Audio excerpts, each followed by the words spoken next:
कपट और दोहरा जीवन। यह गलती बहुत सूक्ष्म है। यह धीरे धीरे आत्मा में प्रवेश करती है और इंसान को भीतर से खोखला कर देती है। बाहर से व्यक्ति धार्मिक दिखाई देता है, गीत गाता है, प्रार्थना करता है, सेवा करता है, लेकिन भीतर उसका हृदय पाप और कपट से भरा होता है। यही कारण है कि उसकी आत्मा बुझ जाती है, उसकी गवाही मर जाती है और उसका जीवन धीरे धीरे ठंडा हो जाता है। मेरे बच्चों, कपट केवल झूठ बोलने का नाम नहीं है।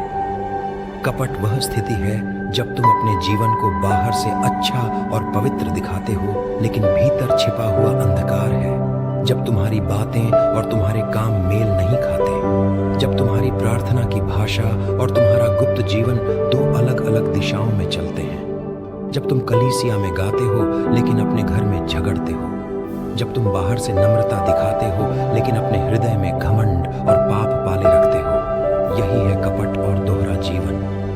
मैंने जब पृथ्वी पर चलकर शिक्षा दी थी तो फरीसियों और शास्त्रियों को देखकर यही कहा था, हे कपटी शास्त्री और फरीसियों, तुम श्वेतकाय कब्रों के समान हो, जो बाहर से तो सुंदर दिखती हैं पर भीतर से मरे हुओं की हड्डियों और सब अशुद्धता से भरी है।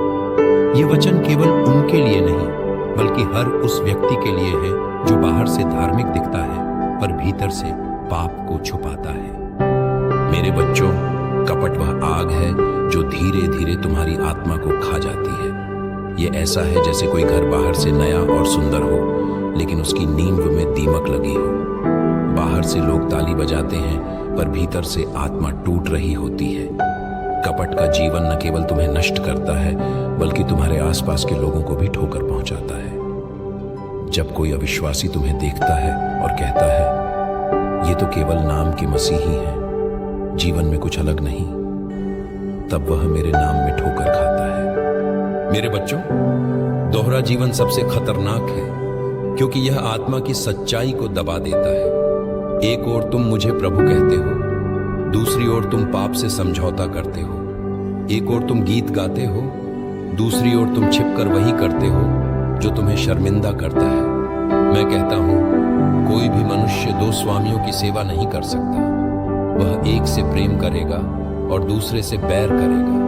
यदि तुम सच्चाई में चलना चाहते हो तो तुम्हें कपट छोड़ना होगा और पवित्रता के जीवन में खड़ा होना होगा। मेरे बच्चों, जब आत्मा कपट और झूठ से भरा होता है तो प्रार्थना निर्बल हो जाती है। प्रार्थना केवल शब्दों का दोहराव बन जाती है, उसमें सामर्थ्य नहीं रहता।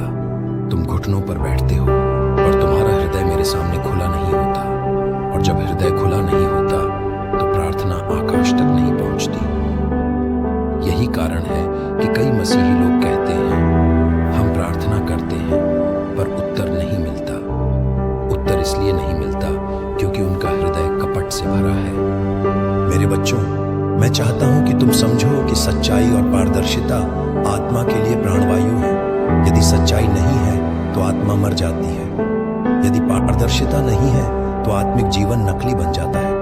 लेकिन जब कोई व्यक्ति अपने जीवन को पूरी सच्चाई में खोल देता है, अपने पापों को स्वीकार करता है, कपट को छोड़ देता है और भीतर से और बाहर से एक जैसा हो जाता है, तब आत्मा में आग जलती है और जीवन गवाही बन जाता है। मैं तुम्हें एक दृष्टांत देता हूं। दो व्यक्ति प्रार्थना करने आए।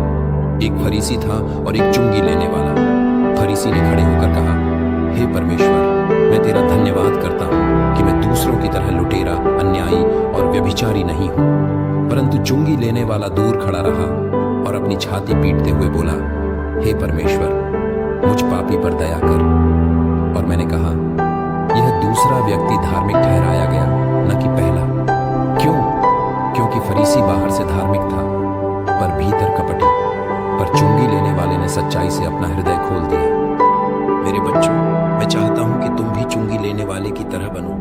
अपने पापों को छुपाने से मत बचो। अपने जीवन को बाहर से सुंदर दिखाने की कोशिश मत करो। मेरे सामने अपना हृदय खोल दो, क्योंकि जब तुम सच्चाई में आओगे तभी स्वतंत्रता पाओगे। कपट तुम्हें बंधन में रखता है पर सच्चाई तुम्हें स्वतंत्र करती है। मेरे बच्चों, दोहरे जीवन का सबसे बड़ा खतरा यह है कि धीरे धीरे तुम अपने आप को धोखा देने लगते हो। तुम सोचते हो कि सब ठीक है क्योंकि लोग तुम्हें अच्छा समझते हैं। तुम सोच